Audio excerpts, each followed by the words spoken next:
Olá, o programa Gente em Destaque da TV Câmara Jacareí vai conversar hoje com a educadora Dagmar Zonzini Correia Bueno. Muito obrigado pela sua presença aqui, por ter aceitado o nosso convite. Pela primeira vez estou sendo entrevistada. Durante 41 anos de educadora, é a primeira vez. Bom, antes de entrar na parte da educadora, né, da parte do magistério, eu queria que a senhora falasse um pouquinho da sua infância aqui em Jacareí. A senhora é nascida na cidade mesmo, né? Nasci no dia 31 de janeiro de 1938. O que a senhora lembra de Jacareí, dos anos 40? Como é que era essa cidade aqui? Eu lembro muita coisa. Lembro da estrada que passava pela cidade. Eu morava no Largo da Matriz, eu tinha que atravessar a estrada Rio-São Paulo para ir para o Externato Santa Terezinha, onde eu estudei. E como moleca eu atravessava às vezes sem olhar. Lembro de um caminhoneiro me pegar pelas tranças e levar para o meu pai. Essa menina atravessou a rua sem olhar. Mas como eu gostava de brincar, morava no Largo da Matriz, eu não subia a escada de um em um degrau, né? Eu já ia pulando. E no colégio, eu me lembro da freira perguntar para mim, Dagmar, como é que a gente sobe a escada? Eu muito sério, de um em degrau. Ela falou assim, então desce, só que eu desci pulando, e daí subi de um em um. E isso me marcou.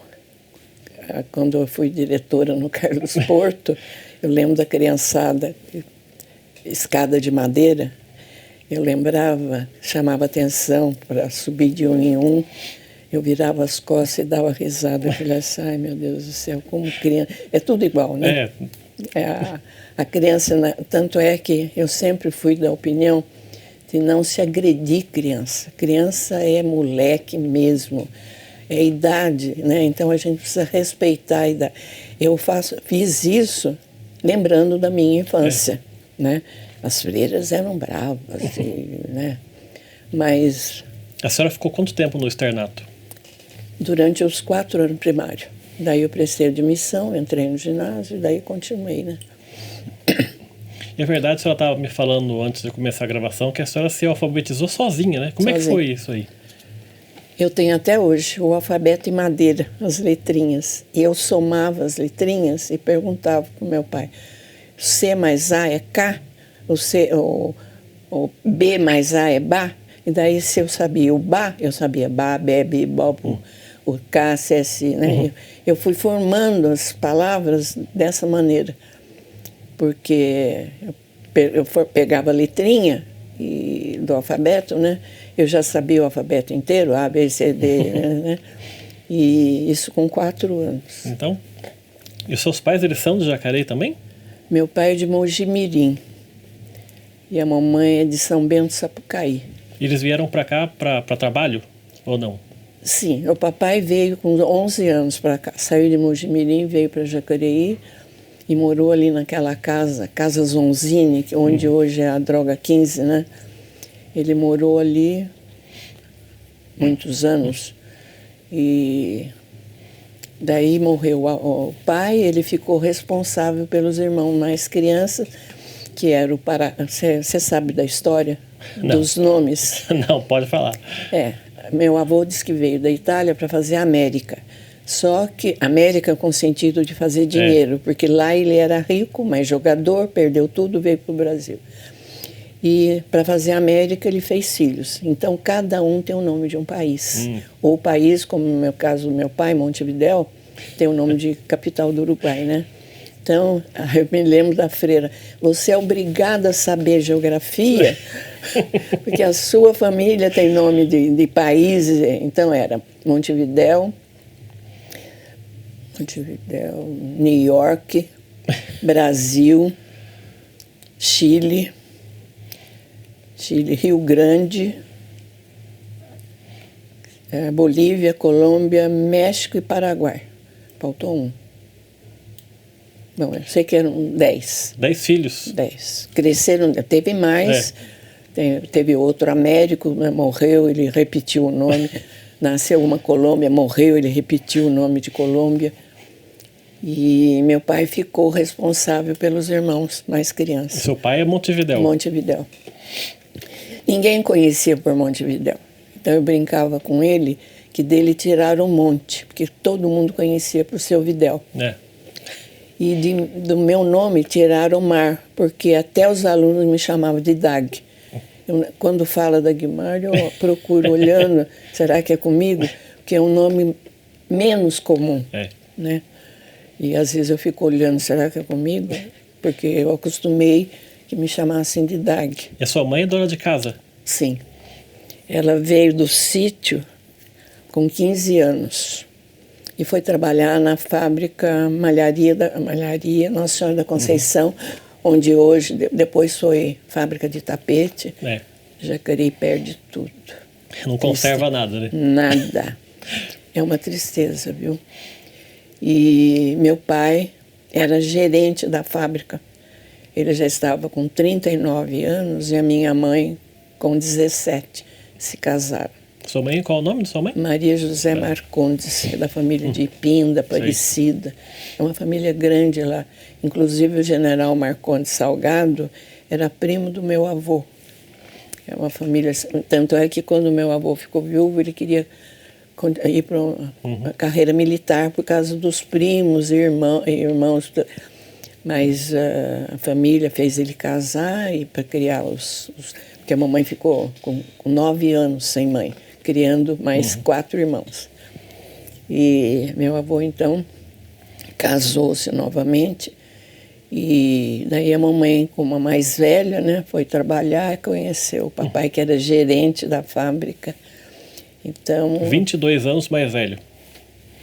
Viveram 43 anos, uma vida que a minha avó italiana não queria o casamento, por ele ser mais velho e a mamãe muito criança. E meu avô não queria, por ela ser criança, casar com um velho, ter muitos filhos, e ela sem profissão, só dona de casa, mas uma dona de casa que sabia bordar, cozinhar, costurar, fazer de tudo.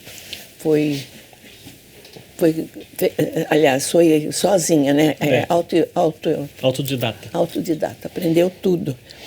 Tanto é que o primário, naquela época, a nota maior era 12 e ela fez até o 4º ano, quando a mãe morreu. Só que comigo, estudando, ela estudava junto comigo. Então, ela sabia quando eu estava falando errado, ela sabia francês, porque naquela época eu tinha francês, latim e inglês do ginásio. E ela ficava ouvindo e sabia quando eu errava, porque prestava atenção, né? E, então, comigo ela aprendeu muita coisa. E a senhora é filha única? Sou. Dos muitos que meu avô falou. Falou tanto que só teve um, né? Só teve um. E eu fui não é que eu fui mimada, é que o meu pai, apesar de ser ele nasceu em 1897, ele tinha uma formação que isso hoje se fala em diálogo, mas o meu pai naquela época, ele nunca me repreendeu. Ele mandava eu sentar, e quando ele mandava eu sentar, senta aqui, eu já sabia que vinha. Não era sermão, ele dialogava, mostrava o que era certo, o que era errado. Então eu tive uma vida muito boa, uma infância, uma juventude. Meu pai não me proibia de nada, tanto é que eu participei de jogos abertos, eu jogava no Trianon. Então tive uma vida assim que muita criança não tem, muitas filhas de gente, de doutores que os pais não deixavam. Eu tive uma infância, uma juventude. Quando eu me formei aos 17 anos, ele falou assim, ele me entregou o diploma e falou: de hoje em diante, você não é responsável pelo nome de família, você é responsável por você. Então, tudo que você fizer, você é responsável. Então, ele tinha essa maneira de falar que eu procurei transmitir para minhas filhas. Eu nunca proibi as filhas também. Elas saíram de casa com 16 anos, fizeram o primário no Carlos Porto, o ensino médio colegial, né, naquela época, no Sene.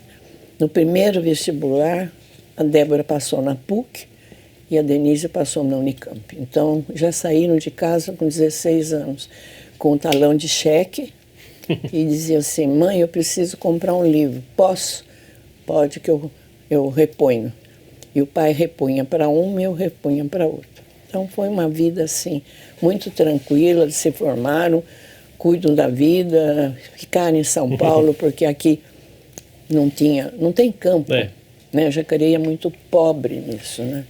Você vê tem muito advogado, muito psicólogo, mas ela não quis ser psicologia clínica. Ela tem uma consultoria de recursos humanos.